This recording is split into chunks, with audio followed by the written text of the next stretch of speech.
واپس بھی آ گئے. لیکن شاعر کہتا ہے زنجیر بھی ہلتی رہی, بستر بھی رہا گرم, تا عرش گئے پھر آئے محمد صلی اللہ علیہ وسلم.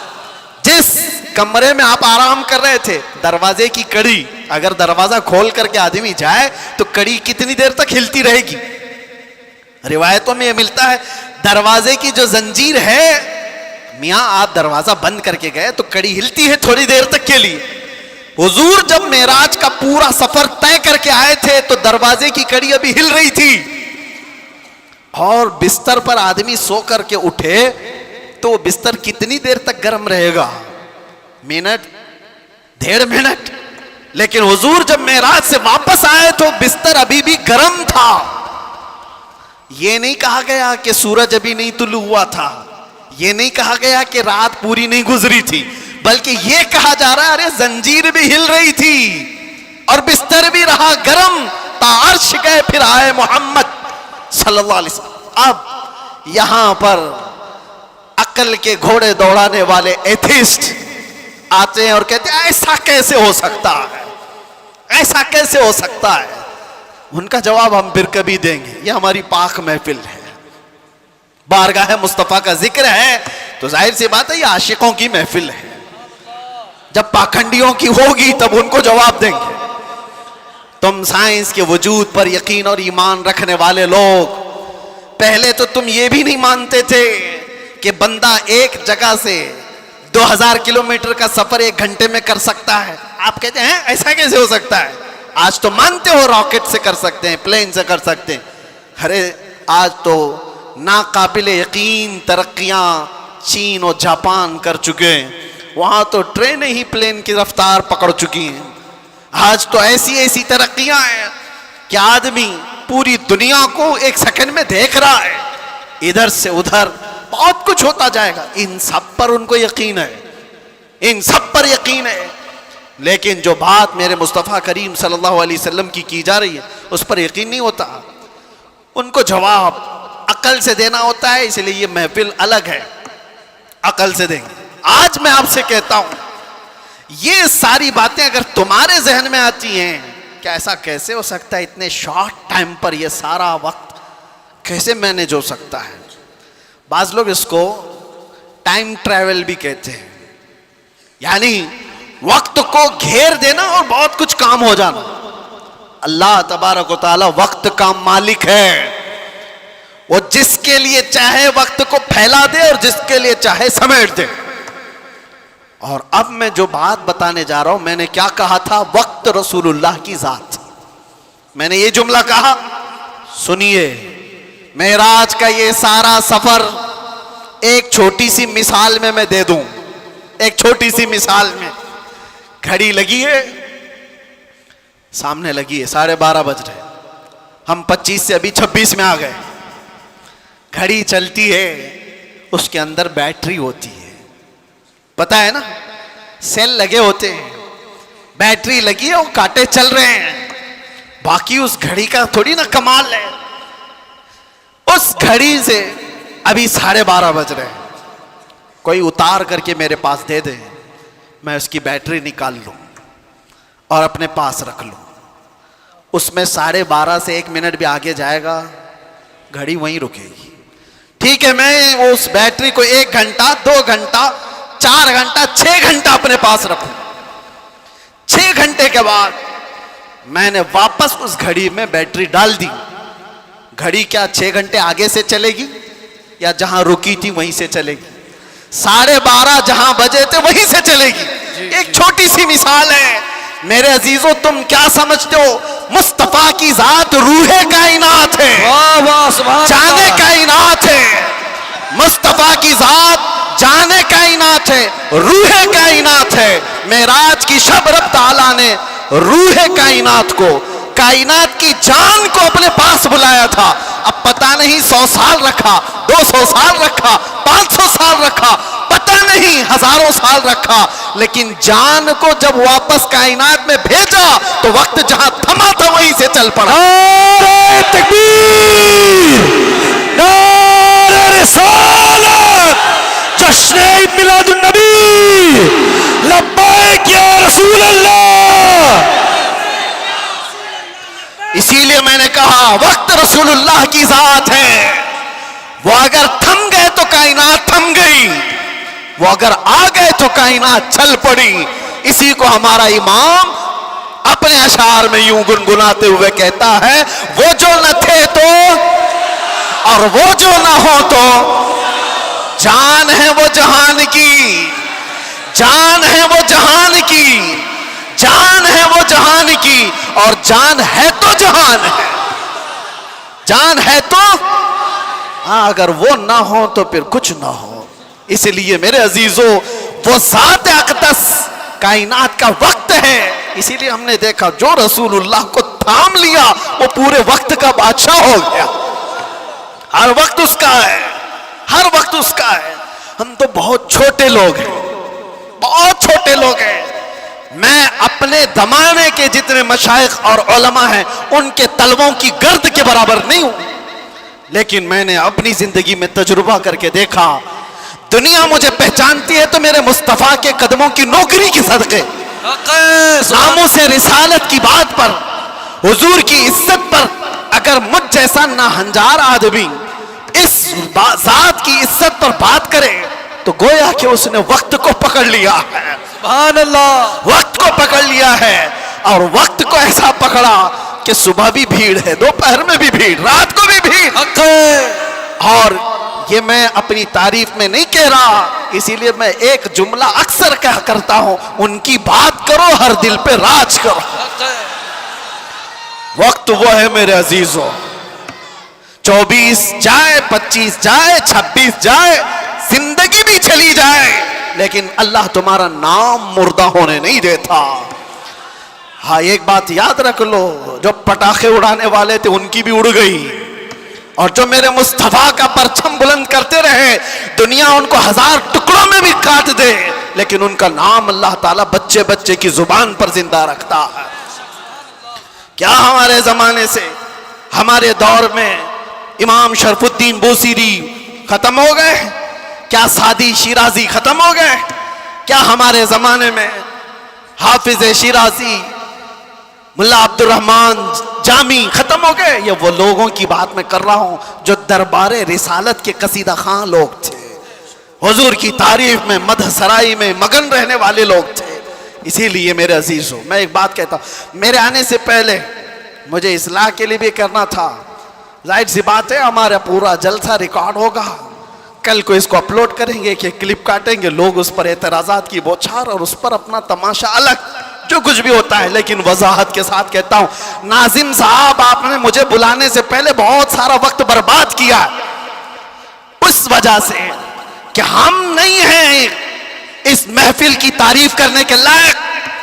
اتنا وقت اگر میرے مصطفیٰ کی تعریف کرتے تو رحمت کے فرشتے اتر رہے ہوتے ہیں۔ سبحان اللہ، بارگاہ مصطفیٰ میں لبیک لبیک لبیک یا رسول اللہ، لبیک لبیک لبیک یا رسول اللہ، لبیک لبیک لبیک یا رسول اللہ، لبیک لبیک لبیک یا رسول اللہ، لبیک یا رسول اللہ۔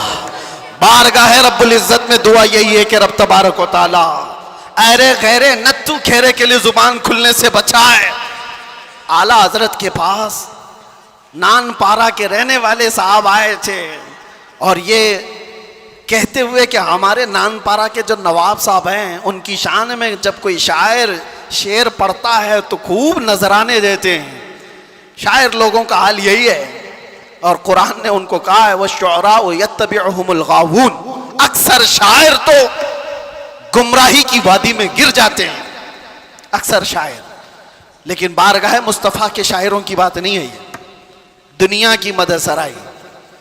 میں اس لیے کہہ رہا ہوں میاں آپ برا نہ سمجھے، بہت سارے ناظم کا مطلب سمجھتے ہو، اناؤنسر جو ہم کو بلانے کے لیے بھی ہوتے ہیں، اس کی ضرورت بھی نہیں محسوس ہوتی، کون نہیں پہچانتا ہم کو، سیدھے آپ میرا نام لے کر پکارتے، ویسے بھی یہ لوگ نعرے لگاتے، نہ ہم کو آسمان پر چڑھانے کی ضرورت اور اس کے بعد پھر گرانے کی ضرورت۔ دنیا پہچانتی ہے تو وقت مختصر نام لیں، ہم تو اپنے القابات کے بھی قائل نہیں ہیں۔ میں کہہ رہا ہوں اعلیٰ حضرت کے پاس صاحب آئے اور انہوں نے کہا کہ آپ بہت اچھے شاعر ہیں مولانا احمد رضا خان، ایک منقبت یا ایک نظم ہمارے نواب صاحب کے لیے بھی لکھ دیجئے، میں جا کر کے سناؤں گا تو بڑے نذرانے ملیں گے۔ اعلیٰ حضرت قلم کے بادشاہ، ارے میاں اللہ نے وہ دولت عطا کی تھی، وہ دولت عطا کی تھی۔ محسن کاکوروی صاحب ایک بڑے شاعر تھے، اعلیٰ حضرت کے پاس وہ ایک قصیدہ لکھ کر کے لائے تھے۔ کس چیز کا قصیدہ؟ معراج کا قصیدہ، حضور کے معراج کا قصیدہ، اس میں کاشی، گنگا جل سب کا ذکر تھا۔ انہوں نے استعارہ کے طور پر اشعار لکھے تھے، کاشی سے چلا جانب متھرا، اس طرح کے اشعار۔ اعلیٰ حضرت نے 2 شعر سنے، اس کے بعد کہا محسن صاحب رکیے، عصر کا وقت ہو گیا، نماز کے لیے جائیں۔ عصر کی سنتیں پڑھی، اب سنت اور فرض کے بیچ میں کتنا وقت رہتا ہے؟ عصر کی سنت اور فرض کے بیچ میں اتنے ہی وقت میں قصیدہ معراج اعلیٰ حضرت نے لکھ لیا، سبحان اللہ۔ اور عصر کی فرض نماز کے بعد آئے اور کہا کہاں ہے کاکوروی صاحب، سنیے میں نے بھی لکھا ہے۔ محسن صاحب نے کہا آپ نے کب لکھا؟ کہا عصر کی سنت اور فرض کے بیچ جو وقت ملا تھا اس میں میرے ذہن میں جتنے آئے میں سنا دوں۔ سنانے لگے، وہ سرور کشور رسالت جو عرش پر جلوہ گر ہوئے تھے، نئے نرالے طرب کے ساما عرب کے مہمان کے لیے تھے، ضیائیں کچھ عرش پر آئیں کہ قندیلیں سب جھلملائیں، حضور خورشید کیا چمکتے، چراغ منہ اپنا دیکھتے تھے۔ پورے معراج کا واقعہ کیسے لکھا؟ وہی ہے اول، وہی ہے آخر، وہی ہے ظاہر، وہی ہے باطن۔ حضور کے بارے میں کیا کہتے ہیں؟ وہی ہے اول، وہی ہے آخر، وہی ہے ظاہر، وہی ہے باطن۔ اب سنو پورے معراج کا واقعہ۔ اعلیٰ حضرت کہتے ہیں اسی کے جلوے، اسی سے ملنے، اسی سے اس کی طرف گئے تھے۔ سبحان اللہ۔ اسی کے جلوے، اسی سے ملنے، اسی سے اس کی طرف گئے تھے۔ پورے اشعار سنتے رہے کاکوروی صاحب، ختم ہی نہیں ہو رہے ہیں۔ اعلیٰ حضرت نے جانتے ہو یہ قصیدہ معراج 4 شعر، 6 شعر، 8 شعر کا نہیں، پورے 168 اشعار لکھ دیے تھے۔ سبحان اللہ۔ جس کو قادر الکلامی اتنی ہو، جس کو اللہ تعالیٰ نے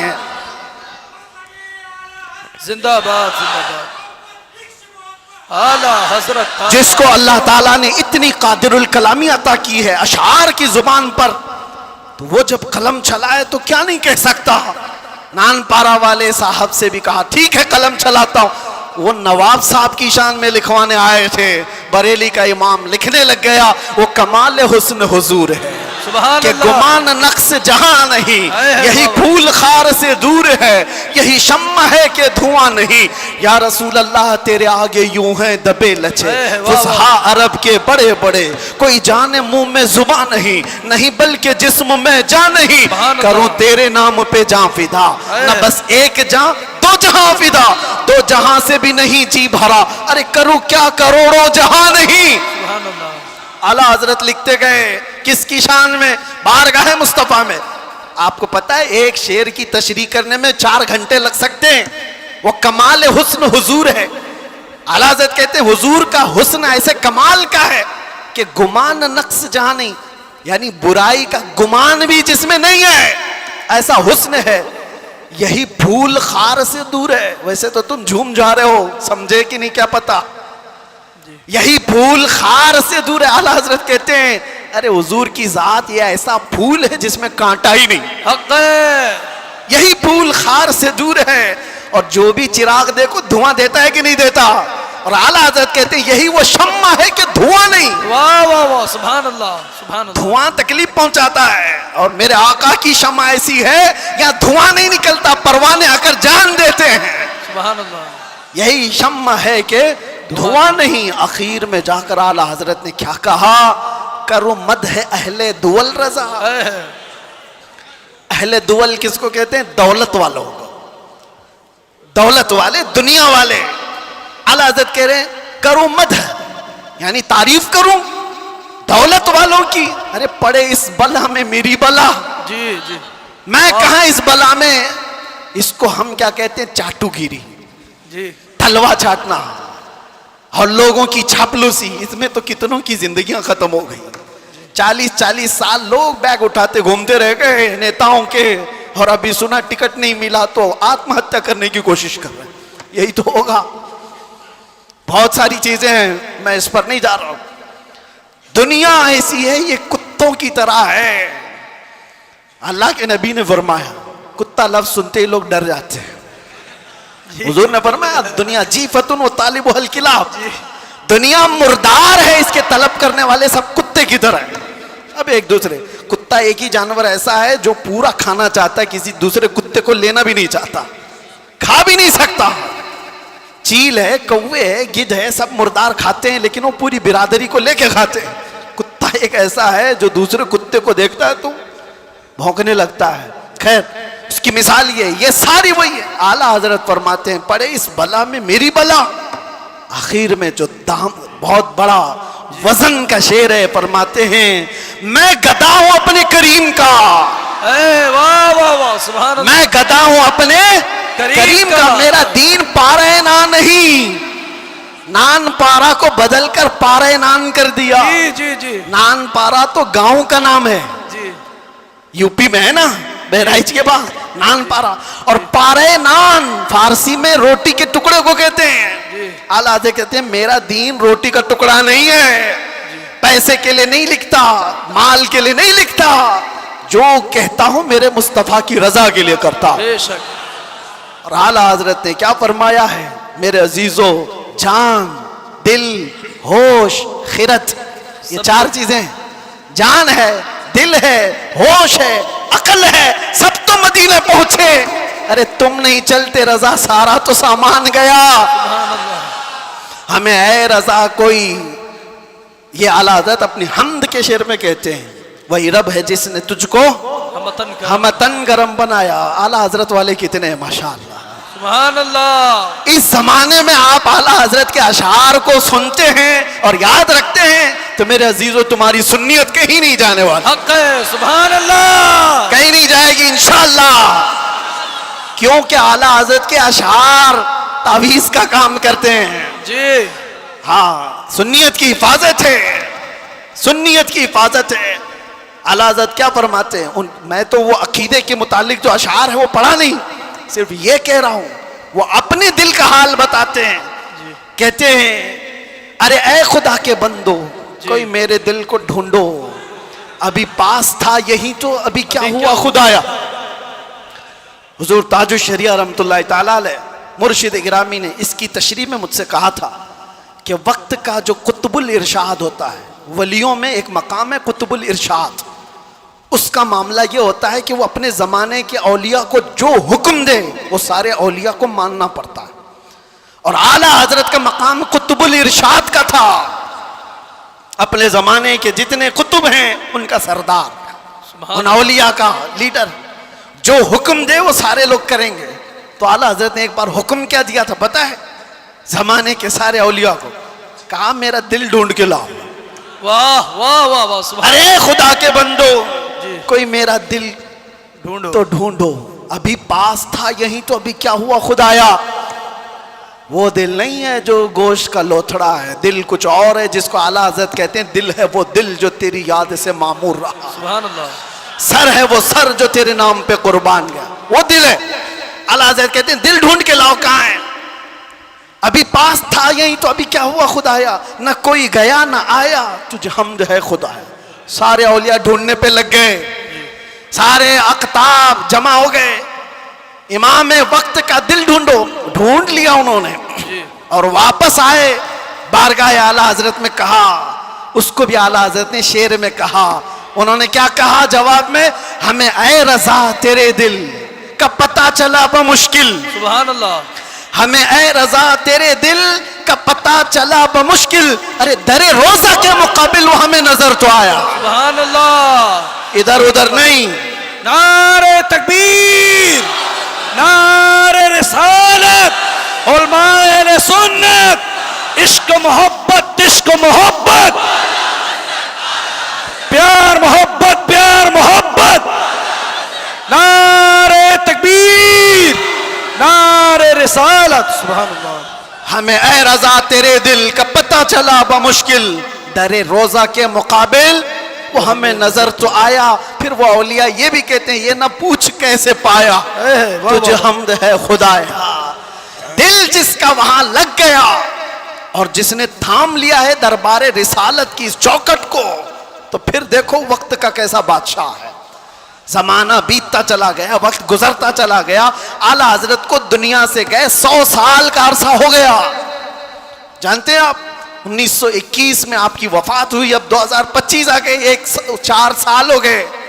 لگتا نہیں ہے، ہم نے نہیں دیکھا، ہمارے باپ نے نہیں دیکھا، ہو سکتا ہے تیسری پیڑھی میں جا کر لوگوں نے دیکھا ہو، لیکن مجموع میں ایسا زندہ ہے جیسے آج کا جوان بھی زندہ نہیں۔ بے شک، کیوں؟ وقت کو تھامی ہوئی ذات ہے۔ وقت وہ ہے جو رسول اللہ کے ساتھ، ان کے دامن کے ساتھ وابستہ ہو گیا۔ اسی لیے میرے عزیزوں، میں نے شروع میں ایک بڑا جملہ کہا تھا، وقت پر کمانڈ حاصل کر سکتے ہو، کنٹرول کر سکتے ہو، کیسے؟ صرف ایک ہی ذریعے سے، انہیں جانا، انہیں مانا، نہ رکھا غیر سے کام، للہ الحمد میں دنیا سے مسلمان گیا۔ یاد رکھو، حضور کو جو جانا اور جو مانا وہ دنیا کے وقت پر کمانڈ حاصل کر چکا ہے، وہ وقت کی نبض کو پکڑ چکا ہے۔ ارے وقت ہی نہیں، چیزوں پر بھی وہ کمانڈ حاصل کر چکا ہے۔ جانتے ہو دریائے نیل سوکھ جاتا تھا ہر سال، مصر کا ایک دریا ہے، لیکن جب اسلام وہاں آیا، عمرو بن عاص ایک صحابی ہیں، مصر فتح ہو گیا، تو وہاں مصر کے جو جاہل لوگ تھے کیا کرتے تھے، 16 سال کی جوان خوبصورت لڑکی کو جلوس میں گھماتے تھے اور لا کر کے اس کو ذبح کر دیتے تھے، دریائے نیل میں اس کی بلی چڑھائی جاتی تھی، اور پھر ان کا عقیدہ یہ تھا کہ دریا کا پانی اوپر آ جاتا تھا، اور ہوتا بھی تھا، جب ایک لڑکی کی بلی چڑھائی جاتی تو پانی اوپر آ جاتا تھا، ہر سال کا رواج تھا۔ لیکن جب اسلام آیا، دریا سوکھنے لگا، تو لوگوں نے آ کر کے عمرو بن عاص رضی اللہ عنہ سے کہا، ہمارا تو معمول ہے کہ ہم ایک 16 سال کی جوان لڑکی کو جلوس میں لا کر ذبح کرتے ہیں، تب یہ دریا نیل کا پانی موجیں مارے گا۔ انہوں نے کہا ہرگز میں تو اس کی اجازت نہیں دے سکتا۔ کہا تو پھر سارے پیاسے مر جائیں گے، پانی کی شدید قلت ہو جائے گی۔ عمرو بن عاص نے، جانتے ہو، خط لکھا کس کو؟ امیر المومنین عمر ابن خطاب رضی اللہ عنہ۔ نام سنتے ہی رونگٹے کھڑے ہو جاتے ہیں، جی سچ بتاتا ہوں۔ خط آیا تو آپ نے پڑھ کر کے حالات کا مشاہدہ کیا، پھر کیا کیا جانتے ہو؟ عمر ابن خطاب رضی اللہ تعالیٰ عنہ نے جو حل بتایا وہ بہت الگ ہے۔ 2 خط لکھے، ایک حضرت عمرو بن عاص کو کہ تم نے جو لوگوں سے کہا وہ بالکل صحیح کہا، اسلام اس کی اجازت نہیں دیتا، کسی کی بلی چڑھانا، کسی کی جان لینا، کسی کا خون بہانا، تم نے جو کیا وہ صحیح ہے۔ اور حضرت عمر نے کہا ایک اور خط میں لکھ رہا ہوں دریائے نیل کے نام پہ۔ واہ واہ، آج تک آپ نے سنا کوئی دریا کو بھی خط لکھا ہو؟ سنا ہے؟ ہاں، اگر سنا ہو تو صرف محمد عربی کے غلاموں نے کیا ہے۔ بے شک، سبحان اللہ سبحان اللہ۔ آج کے بیٹھے ہوئے 1400 سال بعد کے کتے محمد عربی صلی اللہ تعالیٰ علیہ وسلم کی شریعت کو نوچ کھانے کی کوشش کرتے ہیں، انہیں پتہ بھی نہیں، یہ اسلام کو ایسے انداز میں بیان کر کے لوگوں میں شک و شبہ پیدا کرنے کی کوشش کرتے ہیں۔ یہ اس طرح کے کتنے آئے، کتنے چلے گئے، کتنے آئے لوگ آج بیٹھ کر کے اسلام کو ختم کریں گے، مسلمانوں کا قتل کریں گے، کیا کیا۔ آج بھی میں دیکھ رہا تھا پاکھنڈی تلواریں بانٹ رہا ہے، کوئی چاقو چوریاں بانٹ رہا ہے، تم ان کو تلواریں دکھا رہے ہو جو 1400 سال سے کربلا سنتے آ رہے ہیں۔ سبحان اللہ، یہ چیزیں پرانی ہو گئی، پرانی ہو گئی۔ یہ سب چیزوں سے ڈر اور خوف کا ماحول نہیں لا سکتے۔ اسلام تھا، اسلام ہے، اسلام رہے گا۔ میں کہتا ہوں انہوں نے پڑھا نہیں اسلام کو، پڑھا نہیں۔ میرے آقا کے غلاموں نے دنیا کی ریت رواج کو، طوفانوں کی، آندھیوں کے رخ کو کیسے موڑ دیا تھا۔ حضرت عمر ابن خطاب نے دوسرا خط لکھا دریائے نیل کے نام پہ، دریائے نیل کے نام پہ۔ ارے دریا ہے، کیا لکھ رہے ہیں؟ بسم اللہ الرحمن الرحیم۔ اے دریائے نیل، عمر ابن خطاب رسول اللہ کا غلام تجھ سے کہتا ہے اگر تو اپنی مرضی سے بہتا ہے تو تیرے پانی کی ہمیں حاجت نہیں، اگر اللہ کی مرضی سے بہتا ہے تو عمر تجھے حکم دیتا ہے کہ ابھی بہہ جا۔ واہ سبحان اللہ۔ خط میں لکھا اور اس کے بعد دونوں خط گئے. ایک عمرو بن عاص کا تھا, ایک دریائے نیل کا تھا. حضرت عمرو بن عاص نے اپنا خط پڑھا, پھر دریائے نیل کے نام جو خط تھا وہ لا کر کے دریائے نیل میں ڈال دیا. قسم خدا کی, تاریخ کی سچائیاں بتاتی ہیں اس وقت شباب پر دریائے نیل 16 گز اوپر آ چکا تھا. سبحان اللہ. اور وہ زمانہ ہے کہ آج کا زمانہ دریائے نیل کبھی سوکھا ہی نہیں, سبحان اللہ. کبھی سوکھا ہی نہیں. یہ ہے میرے آقا صلی اللہ تعالی علیہ وسلم کے غلاموں کی زندگی. میرے عزیز ہو, درود پاک پڑھ لیں. اللہم صلی علی سیدنا محمد وآلہ واصحابہ وبارک وسلم. صلاۃ و سلام علیک یا رسول اللہ صلی اللہ تعالی علیہ وسلم. ایک مثال دے دیتا ہوں, گفتگو ختم کرتا ہوں. ابھی میں نے بتایا نا, میری تقریر میں ہی بتایا, تیمم کا مسئلہ بتایا نا, پانی آ گیا تو تیمم ختم. ہم تیمم میں پانی آ چکا ہے. میرے عزیزو, ایک چیز جو میں دیکھ رہا ہوں کافی دیر سے, مسجد کی جتنی وسعت ہے آپ بیٹھے ہوئے ہیں, جو کھڑے ہیں شاید ان کو اندازہ نہیں, 1.5 گھنٹے سے وہ کھڑے ہیں. 1.5 گھنٹے سے, ادھر والے بھی ادھر والے بھی, تقریباً میں بولتا جا رہا ہوں, میں بھی کھڑا ہوں. اور جو کھڑے ہیں ان میں سے ایک ایک سے بھی میں پوچھتا ہوں کہ تمہیں وقت کے گزرنے کا اندازہ ہوا؟ 1.5 گھنٹہ گزر گیا, اس لیے کہ یہاں بات رسول اللہ کی چل رہی ہے, بات عزت مصطفیٰ کی ہے. وقت کی جب بات کی جا رہی ہے تو وقت کا اندازہ نہیں ہوتا. میں کس کی بات کر رہا ہوں؟ وقت کی بات. وقت کون ہے؟ رسول اللہ کی ذات. اور اسی کو قرآن کہتا ہے والضحیٰ, کبھی واللیل اور کبھی والعصر. جہاں وقت کی قسم یاد کی گئی ہے, مفسرین فرماتے ہیں اس سے مراد ذات رسول ہے, رسول اللہ کی ذات ہے. اور میرے آقا صلی اللہ تعالی علیہ وسلم کی ذات کو جس نے تھام لیا اس نے وقت کو پکڑ لیا ہے, وقت کو پکڑ لیا ہے. ہر وقت تمہارا ہے. اور ایک بات یہ بھی, جو حضور کی غلامی میں آیا اس نے وقت کو ایسا پکڑا ہے کہ بڑھاپا کبھی نہیں آتا اس کا. وہ ہر زمانے کا جوان ہے, ہر زمانے کا جوان ہے. اسی لیے جن اولیاء کاملین کو ہم سنتے ہیں, ہماری تصور میں ایسا آتا ہے, امام حسین کا جب ذکر کرتے ہو, امام حسین کا جب ذکر کرتے ہیں, سچ بتانا میرا اپنا بھی مشاہدہ, کربلا کی داستانیں سنتے ہیں تو ایسا لگتا ہے ایک وہ حسین جوان جو کربلا کے میدان میں ڈٹ کر مقابلہ کر رہا ہے. پورا تصور تو یہی رہتا ہے کربلا کا واقعہ سننے کے وقت, لیکن پڑھنے کے بعد پتہ چلتا ہے کہ ان کی عمر تو 56 سال کی تھی. غوث پاک کا تذکرہ آتا ہے تو شکل و شباب تصور میں ایسی آتی ہے کسی حسین جوان کی. غریب نواز کا تذکرہ آتا ہے تو کسی حسین جوان کی. اس لیے میرے عزیزو کہ یہ رسول اللہ کی ذات سے ایسے وابستہ لوگ ہیں کہ وہ ہر زمانے کے جوان ہیں, ہر زمانے کے جوان ہیں. اور دوسری بات, ایک تو ہر زمانے کا جوان ہے اور اس کا ذکر کبھی پرانا بھی نہیں ہوتا, کبھی پرانا نہیں ہوتا. آپ برسوں سے مسجدوں میں آ رہے ہیں. ابھی میں اگر آپ کے سامنے پڑھوں مصطفیٰ جان رحمت پہ لاکھوں سلام, شمع بزم ہدایت پہ, آج بھی پڑھے جاتے ہیں, ہم نے ہزاروں بار سنا ہوگا, لیکن یہ سلام کبھی پرانا نہیں لگتا, کبھی پرانا. اور میں نے اپنی تقریروں میں کتنی بار اعلیٰ حضرت کے ان اشعار کو تلاوت کے طور پر پڑھا ہوگا. اعلیٰ حضرت فرماتے ہیں بجھ گئی جس کے آگے سبھی مشعلیں, شمع وہ لے کر آیا, سارے اچھوں میں اچھا سمجھیے جسے ہے اس اچھے سے اچھا, سارے اونچوں میں اونچا سمجھیے جسے ہے اس اونچے سے اونچا. ارے کون دیتا ہے دینے کو منہ چاہیے, دینے والا ہے سچا. یہ وہ اشعار ہیں, ہم بار بار پڑھتے ہیں. مزہ تمہیں کیوں آ رہا ہے؟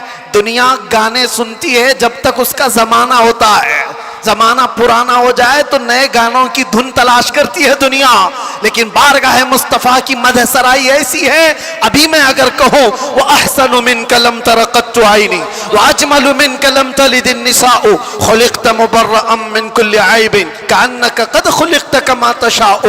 عربی کے اشعار ہیں، کس نے کہا تھا؟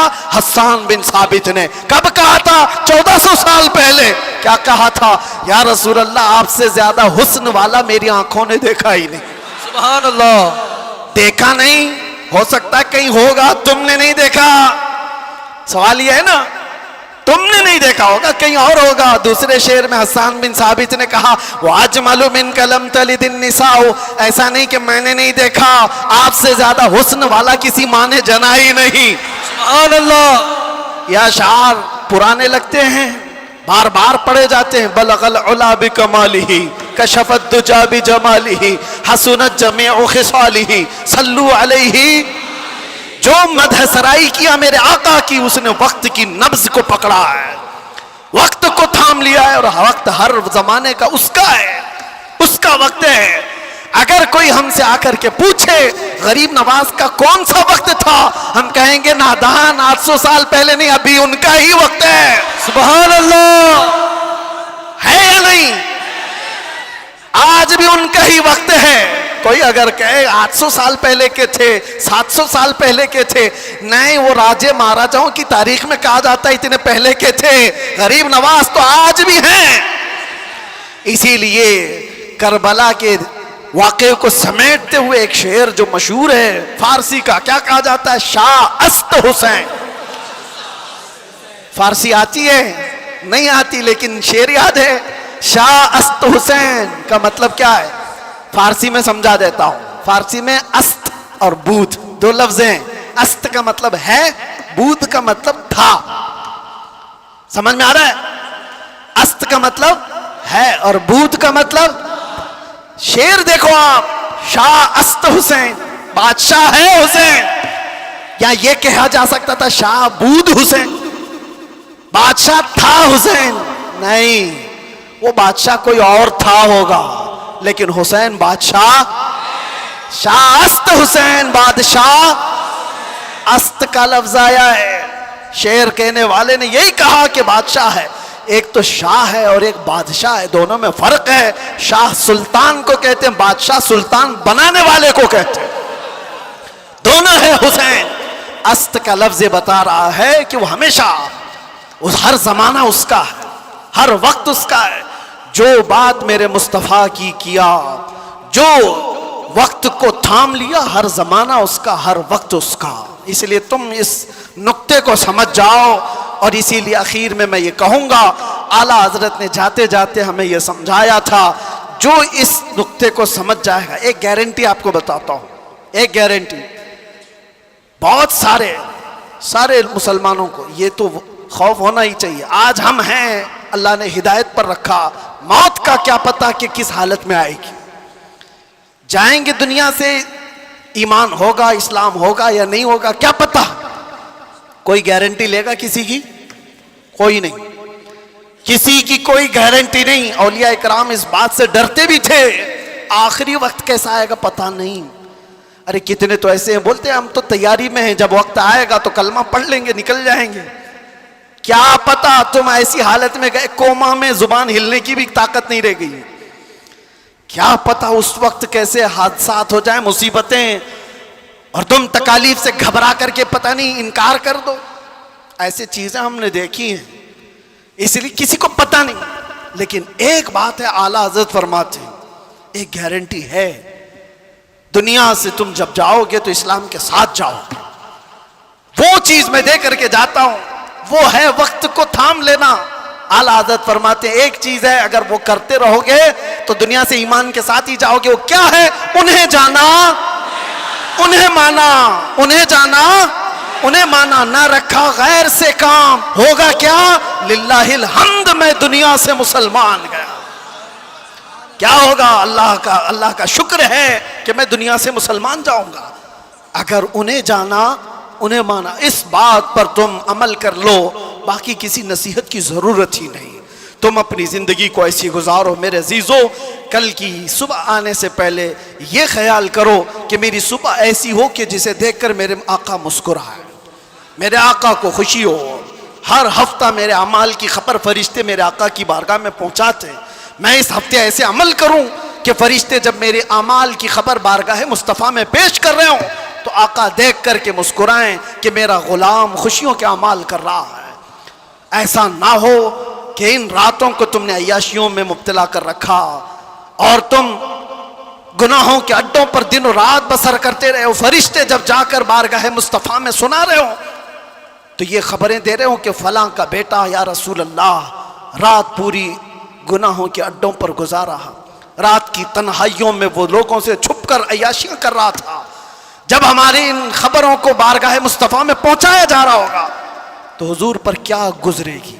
وہ رسول ہے جو اپنی امت کے تلووں میں کانٹا چبھنا بھی گوارا نہیں کرتے۔ جب ہمارے سخت ترین برے اعمال پیش ہوں گے تو میرے آقا پر کیا گزرے گی؟ اس لیے جو اپنے نبی سے محبت کرتا ہے وہ اپنے وقت کو برباد ہونے نہیں دے گا، اپنی زندگی کو اپنے ہاتھوں تباہ و برباد نہیں کرے گا۔ اسی لیے اٹھو، قوت عشق سے ہر پست کو بالا کر دو، دہر میں نام محمد سے اجالا کر دو۔ لبیک یا رسول اللہ، لبیک یا رسول اللہ، لبیک یا رسول اللہ۔ انشاءاللہ 25 بھی ہمارا تھا، 26 بھی ہمارا ہوگا انشاءاللہ۔ اللہ کی بارگاہ میں دعا ہے کہ مولا کریم اس آنے والے سال کو مصطفیٰ کی غلامی میں عطا فرمائے اور پوری دنیا سے اللہ تعالیٰ ظلم و ستم کرنے والے ظالموں کو کیفر کردار تک پہنچائے، اسلام کے برے چاہنے والے میرے آقا کے گستاخوں کو ہلاک و برباد فرمائے۔ ہر سنی عاشق رسول کو رب تبارک و تعالیٰ امن و امان اور عزت کی زندگی عطا فرمائے، اور 2026 ہم سب کے لیے خیر و برکت اور سعادتوں والا بن کر کے آئے۔ اگر ہماری زندگی کا یہ آخری سال ہے تو مولا ایمان کی موت عطا فرمائے۔ وآخر دعوانا ان الحمدللہ رب العالمین۔